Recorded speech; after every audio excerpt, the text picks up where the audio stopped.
নমস্কার বন্ধুরা, আমি রেখা ঝটপট রান্নায় আপনাদের সবাইকে স্বাগত জানাই।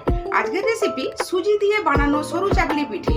কোনো রকম চাল ডাল বাটার ঝামেলা নেই, খুব সহজ পদ্ধতিতে আপনাদেরকে বানিয়ে দেখাবো। তো চলুন রেসিপিটা শুরু করি।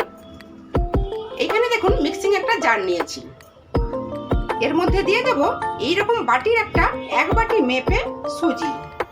আপনারা যে কোনো কাপেও মেপে নিতে পারেন, কোনো সমস্যা নেই। এই সুজিটা গুঁড়ো করে নেব। দেখুন সুজিটা গুঁড়ো করে নিয়েছি। খেতে কিন্তু খুবই ভালো হয়, সুজি দিয়ে বানানো, আপনারা বুঝতেই পারবেন না। অবশ্যই একবার এইভাবে বাড়িতে ট্রাই করবেন। এইবার এর মধ্যে দেব 1 চামচ চিনি, আর দেব 4 চামচ নারকেল কুড়ো।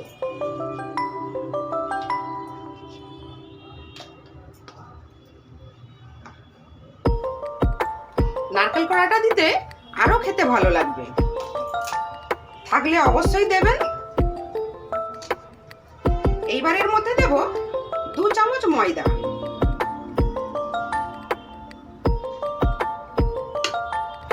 আর দেব পরিমাণ মতো লবণ। এইবার সব শেষে দিয়ে দেব যেই বাটিতে মেপে আমি সুজি দিয়েছিলাম, ওই বাটিতে মেপে 1 বাটি দুধ। এটা উষ্ণ গরম দুধ। এবার সবকিছু খুব ভালোভাবে একটা পেস্ট বানিয়ে নেব।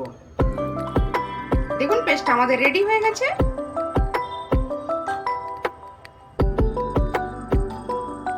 অনেকটাই ঘন আছে, এর মধ্যে আর কিছুটা আমি দুধ মেশাবো।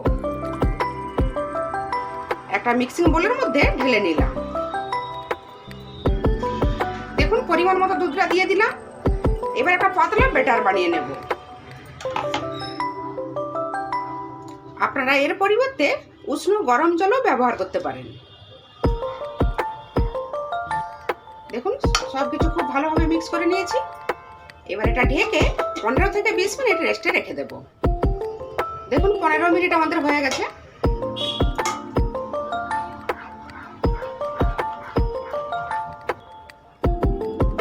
ব্যাটারটা ঠিক কেমন হয়েছে দেখেই বুঝতে পারছেন।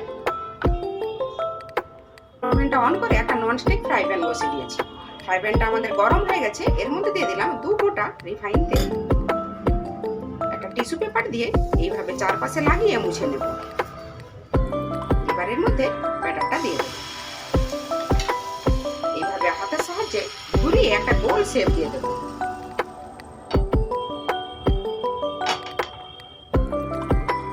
অপেক্ষা করব। দেখুন 2 মিনিট আমাদের হয়ে গেছে। কত সহজেই উঠে আসছে। ব্যাস এইবার ফোল্ড করে নেব।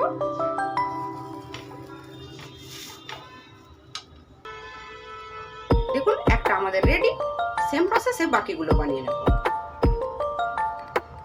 দেখতে পাচ্ছেন দেখতে কতটা সুন্দর হয়েছে, জালিদার।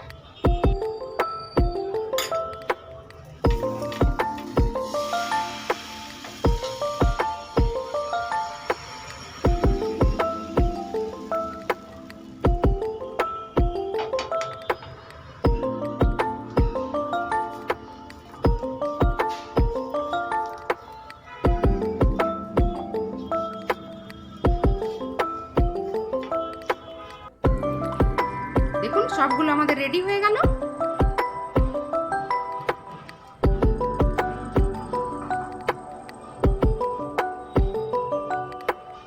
দেখতে পাচ্ছেন দেখতে কতটা সুন্দর হয়েছে, পাতলা জালিদার। আপনারাও অবশ্যই একবার এইভাবে বাড়িতে ট্রাই করবেন। কতটা সফট হয়েছে, নরম তুলতুলে হয়েছে। আজকের এই রেসিপি আপনাদের কেমন লাগলো? নিশ্চয়ই ভালো লেগেছে। ভালো লাগলে প্লিজ একটা লাইক দিয়ে চ্যানেলটা সাবস্ক্রাইব করে আমার পাশে থাকবেন, পারলে শেয়ার করবেন।